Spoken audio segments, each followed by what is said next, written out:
Hello, everyone. Welcome to the Holtecast. Alongside Robert Lintott, I'm Jack Grimsey with 7500holt.com, bringing you the latest in Aston Villa news today. Talking about the end of the transfer window, some of the business that Villa did. Going to recap that Hull City match, look forward to Villa's tough stretch coming up, and then talk a little bit about the international break since Fabian Delph did get his first call up to England. How's it going, Robert? Going wonderfully. How about you, Jack? Doing well. Really, actually, I know you are as well, but I'm pretty happy overall with the transfer business that Villa did. I know a lot of other media outlets, a lot of pundits saying that Villa had a bad window, could have done more. Really, kind of just knocking players like Felipe Senderos, Ali Sissoko, and Kieran Richardson, who have all actually been quite solid for Villa the first three matches so far. Yeah, I absolutely agree. There has been very little to complain about in this window. Yes, there could have been more done, but given the fact that we all thought we would have something like $5 million to spend at the beginning of this window, considering where we were at the end of May and where we are now, I'm thrilled with this window. Or even just looking at the first few transfers that were brought in, maybe you thought the transfer budget was zero. You know there was going to be some, but maybe that was going to be spent to cover wages. You look at the free transfers brought in. Joe Cole yet to make an impact, but I'm not sure Villa fans even expected the most from Joe Cole out of anyone who was brought in. And Carlos Sanchez, some money was spent on him, and I think he's going to be a solid player, but I think he's going to need a little bit of time to adjust to England, honestly. Yeah, I really love what we're going to see from him, and I hope fans are patient with him because we know that fans can not be around Villa land. Yeah, and I mean what we've seen from him so far has been all right. His first touch was incredible with that pass he played in over the top, but really, I know probably a lot of Villa fans expecting him to be the player who just changes the team and maybe moves them up 3 spots on the table. I don't know if he's going to be that either now or ever, but I think he's just going to be another solid addition to the team and just adding more depth and more quality in the midfield. Yeah, absolutely. And we talked, I think it was last week we talked, and it was definitely last week that we had that fan post on our website from Adam Clark, I believe, that, Sanchez, once he gets situated, will possibly be the key to unlocking this offense. He's going to allow Delph to go forward. He's going to allow Westwood to go forward, to allow Cleverley to go forward now. And once he gets situated, he has the defensive capability to make this squad much more solid just by being in the back there. Yeah, honestly, what I'm looking at for Villa's midfield this year is you have 2 players in Carlos Sanchez and Tom Cleverley, where last year you had Yakuba Silla and Karim El Ahmadi. So, I mean, people are saying Cleverley, he's awful. He didn't work out for Manchester United. Well, I'm not sure if anyone watched him when he played on Wigan a couple years ago. I think that's a little more comparable to what Villa's going to ask out of him and what you're going to see for him. He's going to obviously be able to have a lot more of an influence in the Villa team than in a Manchester United team. Yeah, and he came up through that United system as an attacking midfielder, and part of his trouble in the past year or so has been the fact that he hasn't been played at that position. Exactly, and that maybe makes people forget that he's not actually an attacking midfielder, which he is. It's someone who could be deployed at the tip of that diamond for Villa. You could see maybe in midfield anchoring Carlos Sanchez, then kind of a left center mid Delph, maybe a right center mid Westwood, and then ahead Cleverley, and that. For a diamond, that's a pretty defensive diamond, too, since all those players could really step back. Maybe it looks a little more like a 4-1-3-2 than a 4-4-2 diamond at some points, honestly, because Delph could kind of be pushed a bit left. But I think it just gives Villa more options, honestly. Yeah, absolutely. I see Cleverley sort of taking the role that we've seen Nzogbia take at the beginning of the season, sort of the link between the midfield and the attack. And I'm not sure. I hope that Cleverley can do it better, but I like the fact that we have 2 options for that linking position now. I'd like to see Nzogbia given less defensive duties, honestly. Mm-hmm. Exactly, and that's sort of what I'm hoping for is what you were saying, the tip of the diamond, the sort of pushing forward midfielder, the person. Or the furthest forward in a 4-3-3. Yeah, absolutely. And I think either Nzogbia or Cleverley could fulfill that role pretty decently. Yeah, looking ahead, maybe to when Christian Benteke, Libor Kozak coming back, just a little about a month away now, but kind of thinking you could see the return of the 4-3-3. Really, Villa didn't bring a winger in. Kind of we're expecting to see one later in the window, but possibly January could see some signings still brought in because honestly, I think they only got Cleverley on a loan. I guess they do have that option to buy, but anyways, what I was thinking is that if Villa do go 4-3-3 when Benteke or Kozak come back, because right now they need to use two strikers. They don't have one forward who's able to get the job done, pull those long balls down from Guzan, which still is a thing, I guess. But anyways, yeah, if Villa go back to 4-3-3, maybe you see Nzogby lined up on the right, or on the left, you'd have Joe Cole as another option, Grealish as another option, and really, I don't know, like I don't think a lot of people realize that the reason Paul Lambert had so much success at Norwich is that he was a serial formation changer, and that's what he did. He played the matchups. Yeah, absolutely. And I think we're going to see a lot of varied matchups this year. Whereas last year we saw almost exclusively either that 4-3-3 or the 5 at the back thing that he decided to run with every now and again. But I think a lot of that was that he didn't have depth last year. I think that the 5 at the back could be all right. We saw it. That's what was used at home when we beat Manchester City.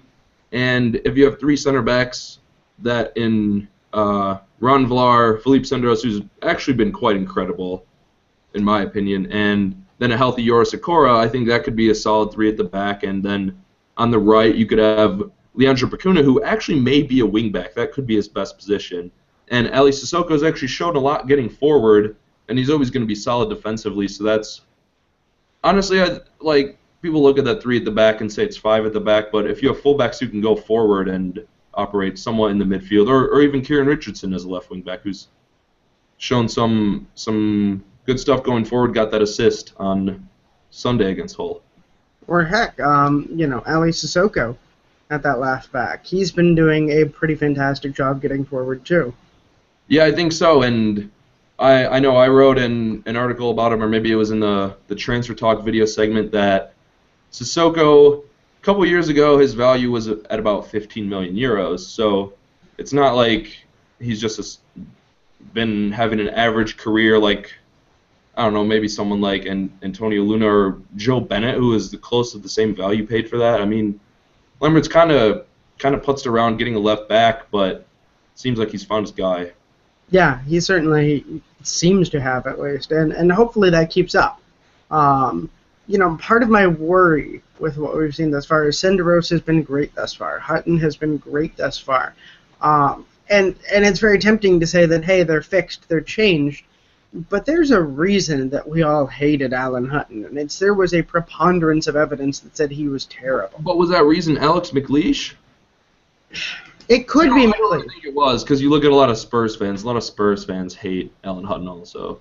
Yeah, and we've seen a couple of players like this, so I want to be fully optimistic and dive in as hard as I can.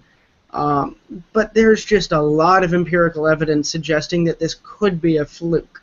So there's a little part of me that's a little worried, but the good news is, even if it is a fluke, again, Villa have much more depth this year than they did last year. And so even if it is a fluke from the likes of Hutton, we have coverage to take over that spot if need be. Yeah, and the coverage you're talking about is players like Matt Lowton and Leandro Bacuna, and then even to an extent, Kieran Clark and Nathan Baker. What's really happened to those guys who all were kind of big fixtures in the Villa back four past couple seasons? I know Clark didn't feature as much last year, but previous years he actually had, and looked like he was prime for a spot in the first team at center back. A lot of people saying Villa captain of the future. Yeah, and now we've seen Baker in one substitute appearance, and have we seen anything else from the two of them? No, honestly, I saw something pop up on Twitter yesterday. It was Nathan Baker suspended. It was internal. That was the rumor I saw. It was an internal suspension, but someone else came out and said it was just garbage. And I'm not sure. I mean, Clark and Baker, I think with Ikora still out, you have to keep them around as cover. because you're not trying to throw Chris Hurd in there. Hmm. Whatever's happened to Chris Hurd. Also, Enda Stevens at left back. I would have been nice to see him get a loan. Yeah, I wouldn't have minded that. But at the same time, I really don't think there's much in Enda Stevens whatsoever. He's not costing us anything. He is costing us something in the very literal sense, but in the big picture, he's not really costing us anything. And he hasn't shown much. I have no hope for him as being part of the Villa future. No, I think he gets sold to a League One outfit probably. Let's do some quick transfer grades here. Normal grading scale. I think in England they have E's. We don't have that here in the States. But A, B, C, D, or F. Pluses, minuses, all that jazz. Let's quickly run down this list. A star in England is A plus. A star. Well, there's our first question then. Did Paul Lambert have any A stars? No, I don't think so. I think he did as much as he could for having quite literally nothing to work with, considering TV revenues earned last year. I think honestly, it was a really weird situation this whole summer with the ownership deal, but he obviously made the most of what he had, and really I think the best thing he did was bringing those guys from the bomb squad back, like Huttonen and Zogbia, and Darren Ben hasn't been great, but even if they're playable, Villa's already paying these guys the wages, so you might as well try to use them for something. But okay, so let's do some quick grades here. Grades, you mean individual players or for the window as a whole? Yeah, we're gonna do individual players. We'll do quick snap judgments because there is nothing better in sports discussion than hot takes, quick thoughts. All right, I'll say a B for Senderos because he was dreadful at the World Cup. He was absolutely dreadful at the World Cup. Switzerland have had a really solid defense forever, and I mean he just looked all out of sorts. He was at Fulham last year though, so. Yeah, and I'll hedge a little bit higher on that just because of his performance after I talked about all of the evidence against him. I'll say a B plus for Senderos, but a B doesn't bother me at all. What about Ali Sissoko? For Ali Sissoko, I'd probably have to say an A minus so far. All right, A minus. I would again probably go with a low minus, or a high B or a low A. Yeah, I'd probably go in that high B area. And just looking at his past history, Champions League football with Porto and Lyon, and I mean, had a bad spell at Liverpool, but sometimes it happens. Yeah, I agree. I'd say B plus there again, just sort of that high B low A range. Kieran Richardson, been pretty impressive thus far. Kieran Richardson, I'd grade him the same as Senderos, a B. I think he's not a great creator, but as a defensive cam, I think he's excellent because he's gonna stay in the shape. He's gonna run around all day. He's definitely not one of the lazier guys out on the pitch, and it really his flexibility allows almost anything on the left side and apparently in the center as well. So I think a B for that. £600,000 to bring him in from Fulham or thereabouts. It's the fee that'll let me give him a B rather than say a B minus or a C plus. I'm not sure he's going to be great, but he is what Villa needs. His flexibility, like you said, is fantastic, and he came so stinking cheap that it's really hard to complain about that. What about Joe Cole, another person who came pretty cheaply, but hasn't had quite the same impact on the pitch yet? And Joe Cole, like we were saying when he came in, I'm not sure if the impact he needs to have is completely on the pitch. He's a guy he's been everywhere in football, and just his influence in the dressing room, and maybe if he's able to kind of mentor Grealish or it's just help some of the other young guys, and he's gonna be a level head in that dressing room too. Obviously, I mean he's seen it all. Yeah. So I think maybe a B minus for now, but if he's able to contribute maybe even 2 goals and 5 assists this season, I think it'd be a great season for him. Yeah, I like what you're saying about the locker room stuff, but I'm going to go a lot lower on this one. I'm going to say C minus right now with definite room for improvement. And I'm only saying the C- because Joe Cole is not being effective for exactly the reasons that everyone knew he would not be effective. Because he's injured. So something like Lambert should have seen it coming. In some ways, yes. Or could have foreseen it, maybe. Yeah, it's hard to disagree with the fee here. It's hard to disagree with the fact that he brings in Premier League experience in all caps. It's kind of funny because that's what Villa fans have been wanting for a while, is some of these experienced players. Yeah, absolutely, but the experience doesn't help a lot if they're never going to see the pitch, and God only knows when next we will actually see Joe Cole on the pitch.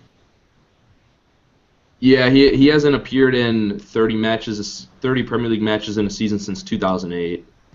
Yeah, so I'm a little lower on Joe Cole. I'll give that a C-. What about Carlos? I can definitely see that. I think I was a little bit higher on Joe Cole. It's the optimism of being in third place that is making grade inflation happen. Yeah. I'm not really even sure how to deal with that.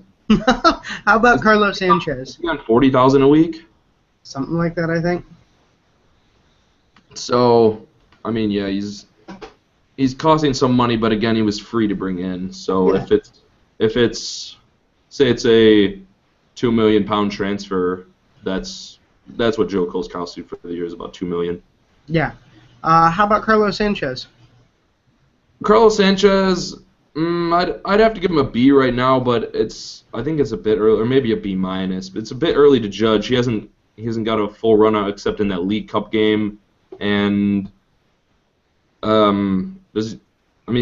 probably speaks English. I think everyone speaks English, but every foreigner, because but like, I don't know, still a lot of time. I think the international break right now, honestly, is gonna be decent for Villa to get some more training in, with not all of their players obviously going away. But right. Yeah, I think a low B for Sanchez right now. Obviously, still a lot of time though. I'm gonna flip totally on my head after what I just said, because again, it's sports talk. I'm allowed to do these things. I just rated Joe Cole badly because we haven't seen a thing from him. I'm going to give Sanchez the signing a B+, because there is so much potential there, and it is almost precisely what Aston Villa needed. To my mind, aside from a creative attacking mid, it was probably the second biggest need, was someone that could unlock that midfield a little bit. And it could have even been a bigger signing. I mean, I'm not sure, depending on what shape you're going to have. If you have two strikers, maybe like Inzaghi playing as that withdrawn striker, able to do some creating, just being able to shore up that defensive midfielder could even be more important than a creative midfielder. Yeah. And finally, how about Tom Cleverley? Tom Cleverley, I think I'd have to give that an A, honestly, because really just looking at the wages, it's not going to be bad, and as far as we can tell, he's going to be at Villa until at least January. It was kind of confusing because it was a season-long loan, but Villa have the option to buy him in January. Yeah, I would probably say at this point I'm giving that one a B. But I do love the deal because essentially Villa are getting a... Yeah, that's what I mean, for the whole deal aspect, which I guess I agree with you on Sanchez as well for that.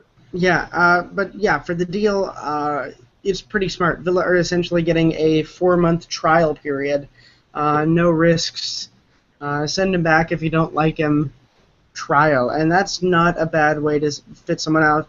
It's a lot like I wish we had for Bertrand last year. Although in retrospect, I'm happier with the left back we ended up with than with Bertrand. Oh, definitely, and I think I'm happier that we got Sissoko and Richardson probably instead of Bertrand. Yeah, absolutely. So I mean, in retrospect, I think we probably would have screwed up the Bertrand thing. But at the time, I thought it would have been nice to have him on a rent to buy basis. Oh, with Cleverley, since there's that purchase option, I've heard that if Villa don't buy him, he'll go back to United in January. That's what some people have been saying. Yeah, it's really confusing. I'm hoping to look into that a little bit this week and try to figure out exactly what it is. See if I can't get some sort of an explainer up, because watching that from afar, not being really connected to the news this weekend, I'm so confused to figure out what was with Cleverley. Also, can we all agree that Manchester United were the most annoying team of this transfer window, having 3 deals go through late? I mean, they generally are because every week, well, at least the past 2 years, anyways, Moyes and now Louis van Gaal, always it looks like every week Manchester United in a £150 million spending spree, all the headlines, whatever. At least they actually did spend the money at the end. Yeah, I suppose. But why?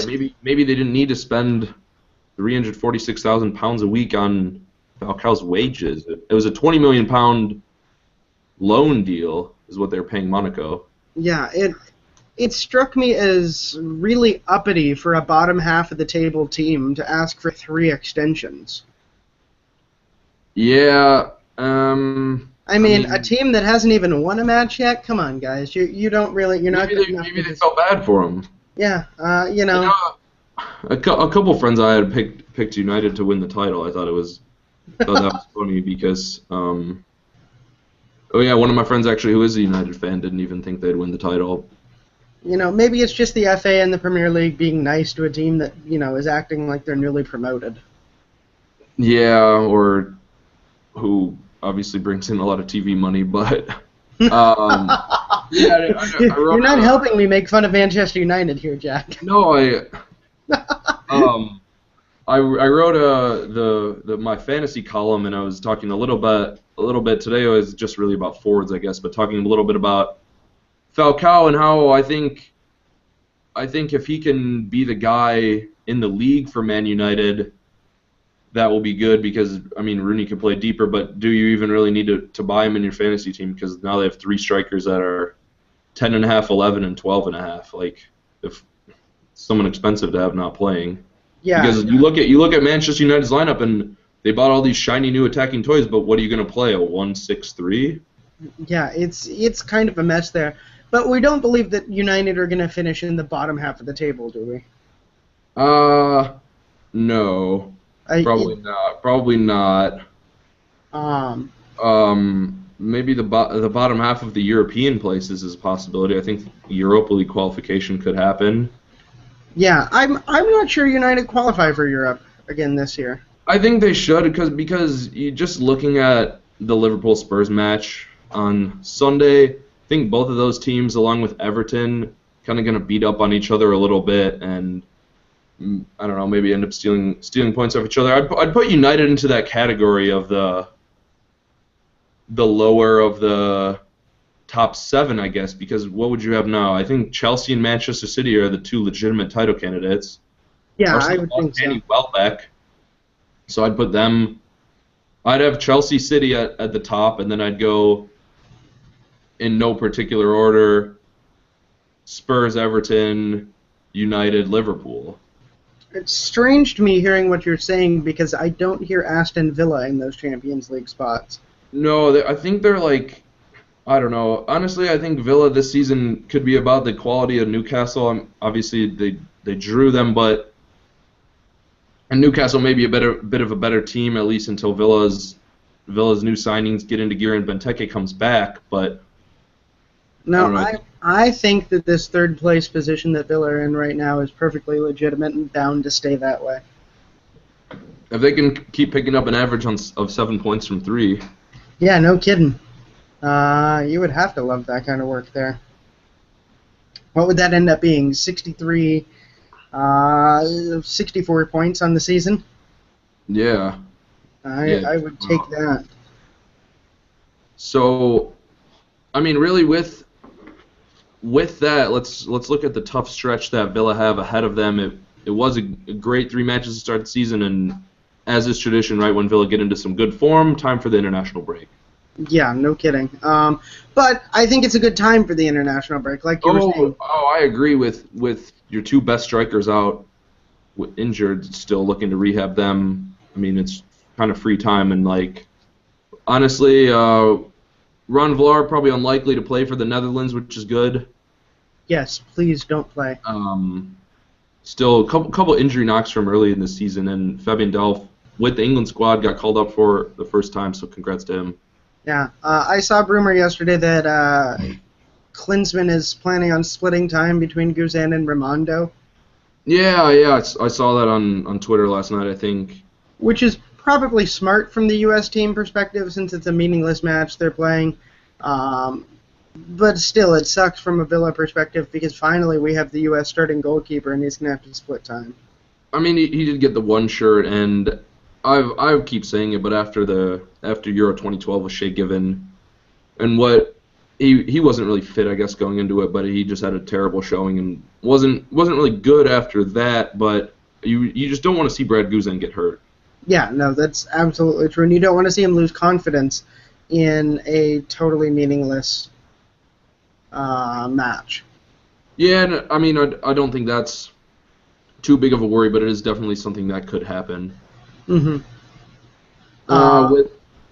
Yeah. Sorry, but it's a good time, because after the break we've got Liverpool, Arsenal, Chelsea, Man City, Everton, then QPR, you get a little break, and then Spurs. And God knows we need everyone on Villa as rested as possible. Oh, without a doubt. I mean, at least looking on the plus side, there are only 3 fixtures in September and October. Yeah. So we've got all of that spread out over a fair amount of time. And those teams are going to be kicking off Champions League campaigns. Villa dumped out of the League Cup. We'll get to that in a bit, but those teams are going to have a League Cup game in September at some point. Yeah. And I mean, I think obviously that having more rest is going to help Villa, but like if they would have had not Liverpool to start off with right after the international break, it would have been nice, I think. Yeah, absolutely. But then again, there's a little part of me that, despite knowing that it's a statistical anomaly, is excited to visit Anfield, because we've played well there for the past couple of seasons. Yeah, so in the game there is going to be Saturday, the 13th of September. On the following Tuesday, Liverpool host Ludogorets. So I mean, it's not like they'll be really honestly worried about that fixture. Yeah. Although it is going to be their first game back in the Champions League for a while. So yeah, they may be putting a lot into that, but yeah, I think it's going to be tough. That's a stretch of 7 matches. Don't count QPR in there. Yeah, it's the full of the top 6 last season, though. Yeah. Let's just take a look at those first 5. Liverpool, Arsenal, Chelsea, City, Everton. Out of 5 matches, what do you think Villa can get? Out of 5 matches, I think out of those 5 matches, I think 5 points would be good. But really? That being said, it probably won't be 5 points. It'll probably be more like 2 points, or maybe 4 points, or maybe 6 points, I think. Because I think I wouldn't be happy, I shouldn't say, but I think we could live with 3 points out of those 5 matches. I think so as well, because even if you say everything goes to hell and you only get 3 points of the next 7 matches, say you just beat QPR, which I think it's going to be tough for Villa to lose every other one of those, just because that just doesn't happen. But even if they get 3 from the next 7, then they're still at 10 from 10. Yeah, and that puts them on pace to match last season, with a really easy stretch coming up after that. Yeah, with a possible maximum point stretch if Benteke is firing. Yeah, exactly. So yeah, you're absolutely It's just right. like the next stretch is the reverse of this upcoming stretch. Yeah, the scheduling this year for Villa is unbalanced, to say the least. Exactly, and that's just a cause for concern, because if something goes wrong in your squad at the wrong time, then you could just be in a lot of trouble. And it's not that it would go wrong at the time when you're having this stretch against these tough teams. It's against the stretch of the teams that are going to be around you come May in the league table. Yeah, exactly. These same 7 matches last year, at Liverpool, Arsenal, at Chelsea, Man City, at Everton, at QPR, and Tottenham, gave Villa 5 points. They took 1 from Liverpool. They had that shock win against Manchester City, and they took a draw at QPR. Or not at QPR, rather, at Cardiff, who were the equivalent. Well, you're equivalent of team in this year's table. So 5 points is what we got from this last season. And there's a chance to get that this time, I think. I think QPR could be 3. And then, get a draw or 2. and you're suddenly looking at 5 points out of those 7 matches, and that's not bad. Oh, undoubtedly, I think.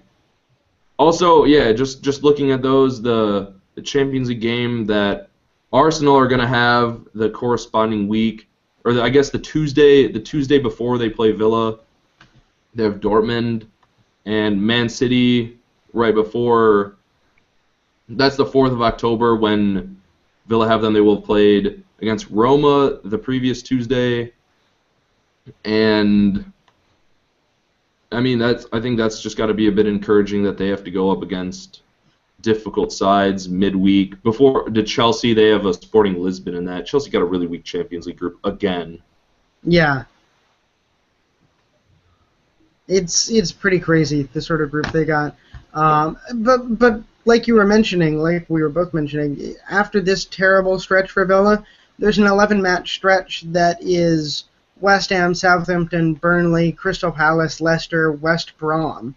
And then you get a small break with Manchester United, and then Swansea, Sunderland, Crystal Palace, and Leicester.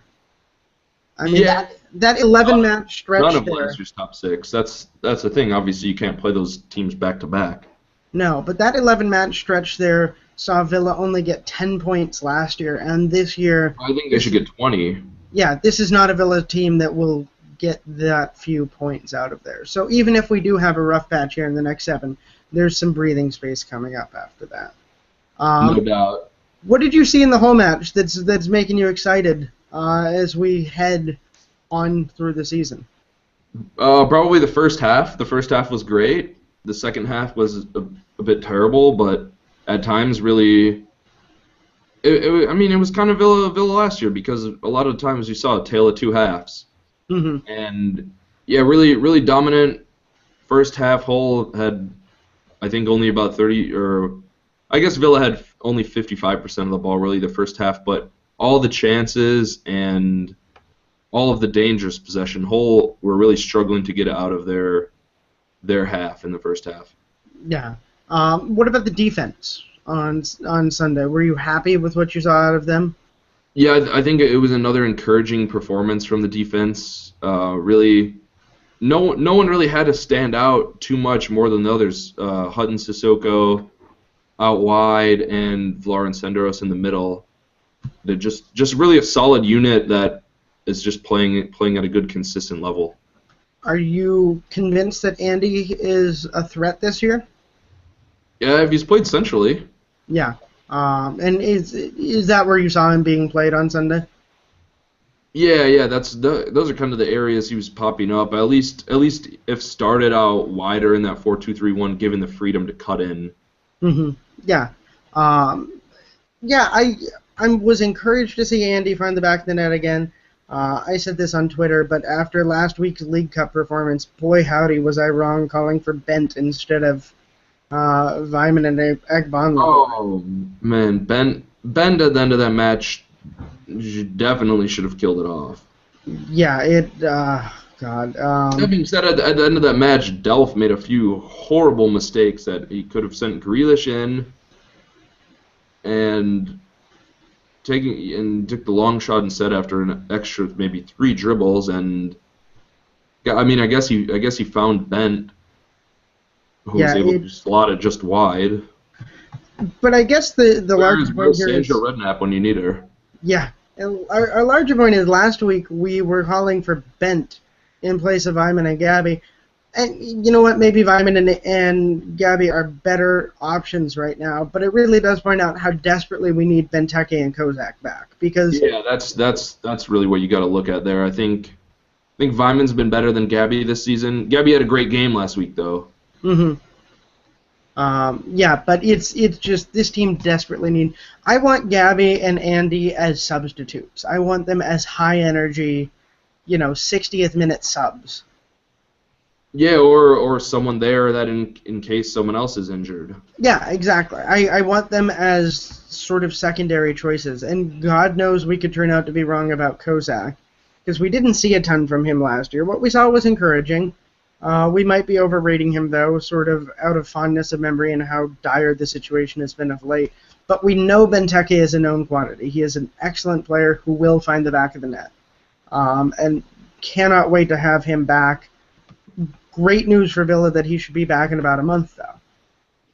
Yeah, and before that Man City game was the target, but just remember after that, that's the 4th of October. Villa don't play again until the 18th with Everton, another international break there. So if he's not fine right before Man City, he'll have another 2 weeks off and should be good to go for Everton. Yeah, and that's the real hope that's here. perfectly fine. You don't want to rush him like that. He's come back from that injury a lot faster than we thought, and a lot faster than most people thought, honestly, I think. If he's at 75% fitness against Man City, though, what do you think of bringing him on as a 70th minute sub type thing?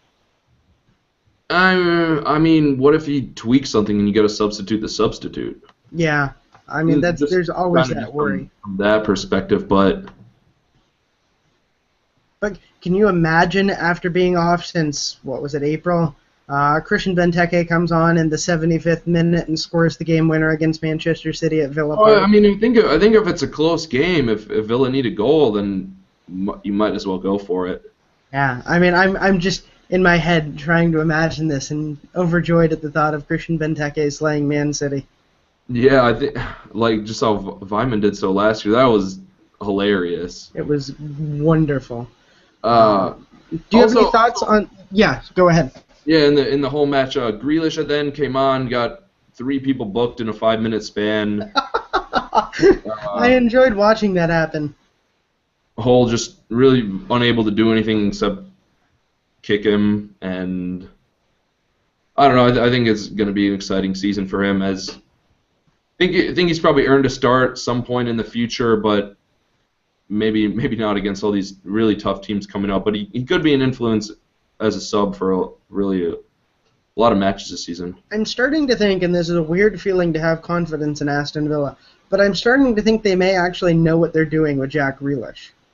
I think so because I mean you look at other young talents. Let's compare him to like Raheem Sterling and Andrews Townsend, the seasons they've had the past couple seasons, and even to some extent Oxlade-Chamberlain. You can't just really throw that young guy out there for every match. He's going to get gas. And Januzaj last year, and really a couple starts here and there, some substitute appearances. Obviously, those teams have a lot more matches to play because they're not getting dumped out of the League Cup in the first round.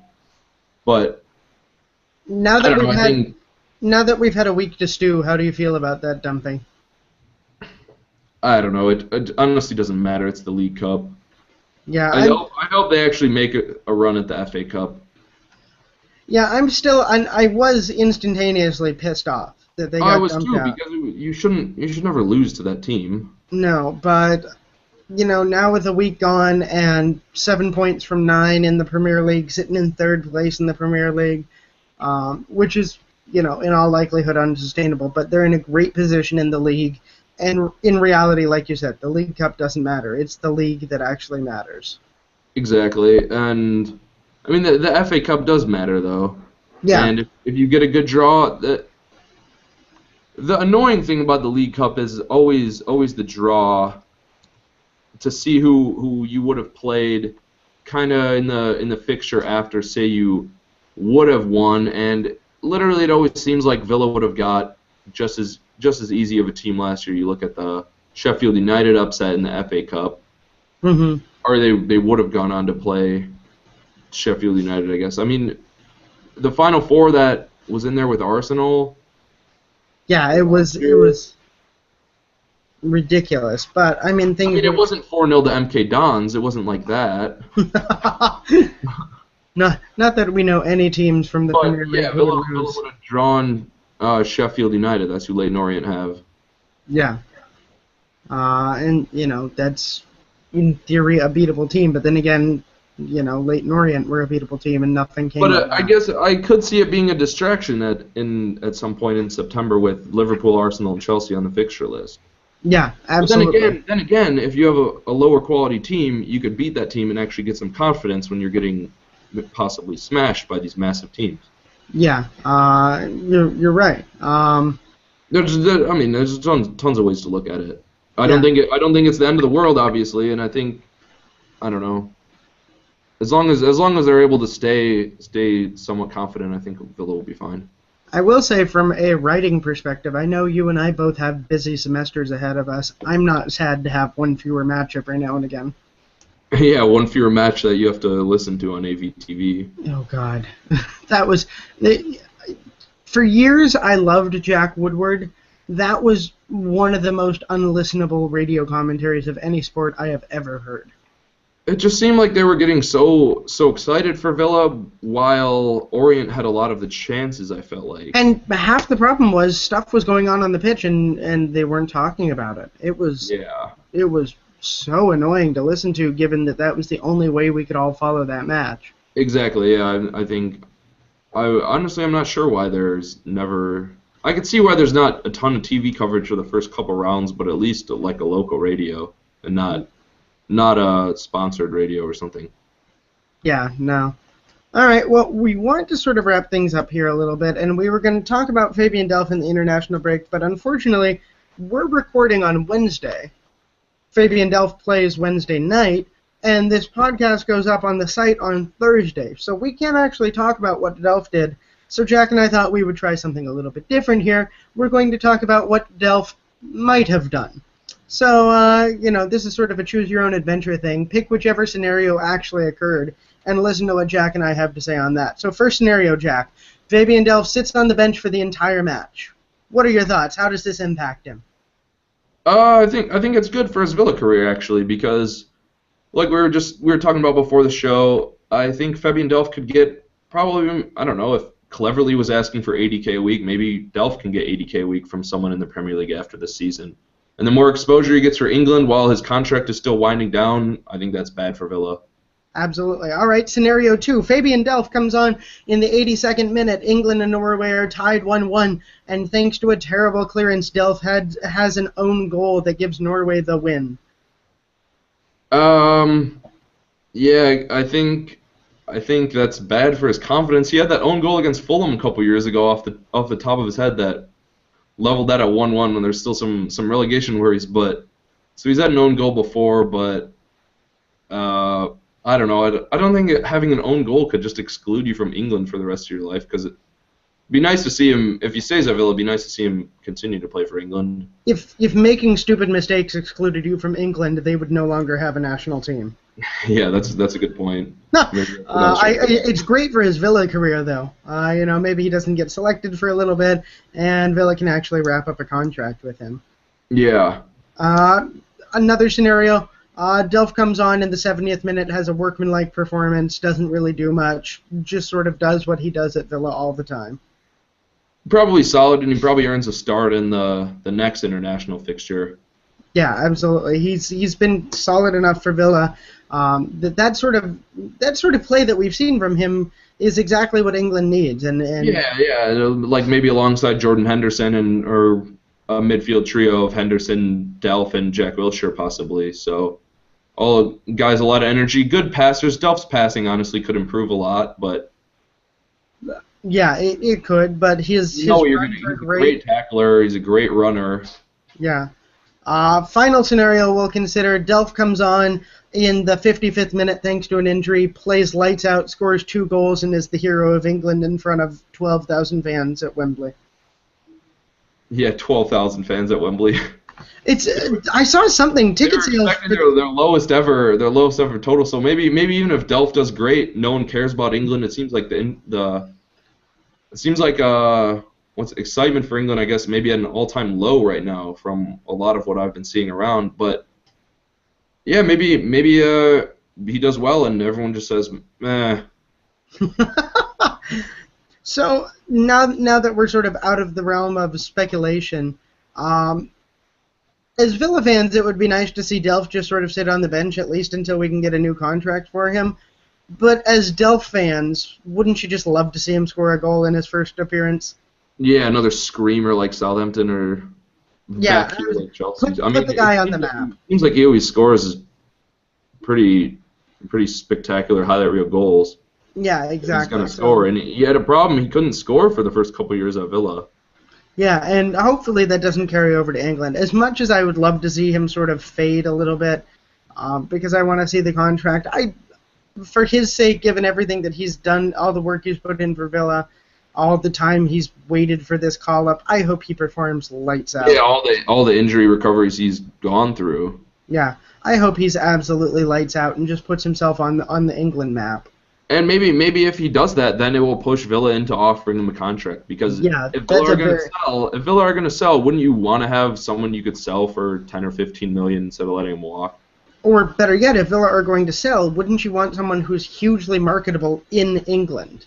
Yeah, that too. I mean, can you just think of what happens here, especially knowing the way that the English fans and media sort of have blown up young players in the past. Yeah, he could be the next one in that list. Yeah, if Delph scores 2 or 3 in this little break here, suddenly he's the next big thing in English football. Or even just assists some and has just great performances. I don't even know if he needs to score, but if he scores just a bullet goal that's on the highlight reels everywhere, everyone's going to see it. Yeah, exactly. And then suddenly he's the next big thing in English football, and he's marketable in England, and that's yet another selling point for this club. So, it's not all doom and gloom if Delph does wonderfully. It may push Villa to finally sign that new contract that he deserves. Exactly, yeah, that's what I'm thinking. That's actually kind of what I'm hoping as well, because I think it's just a friendly against Norway. It's not like it's qualifying or anything, so... But they start qualifying with the second match of the international break, correct? Yeah, but maybe Hodgson's saving him for the qualifying. Yeah, it could be. I'm interested in seeing how that 15-year-old kid does for Norway. Yeah, that should be kind of cool. I literally cannot imagine playing an international match as a 15-year-old. Yeah, I think it's pretty ridiculous, and I think he can have probably a great career if he doesn't move to a mega club early, unless it's Chelsea and he just keeps getting loaned out, because Chelsea have 26 players out on loan. Would you believe that? That's ridiculous. And I mean, they had, the second best goalkeeper in Europe out on loan last year? Yeah. Chelsea is just so ridiculous. It's unfair. Yeah, I mean, they have infinite money, but... Yeah. I mean, that's what you'd have to expect. I mean, I guess obviously no Villa this weekend, so maybe watch England, look around, and see some of the other international stuff that's going on. We'll be back next Wednesday, of course, and that will be before the Liverpool match. Maybe be able to get somebody from the Liverpool offside on, possibly Connor Dowley again, but we enjoyed having him on last year. Actually, just saw a tweet update from Villa players on loan from Martin Lawrence. Joe Bennett is currently ranking second in key passes per game in the championship, 4, and he has an assist to his name already. So, are we sure those are key passes to his own team? Yeah, I think so. Because if we're just talking passes that leads to goals, he was probably second in the Premier League last year. Yeah, same for assists as well, but.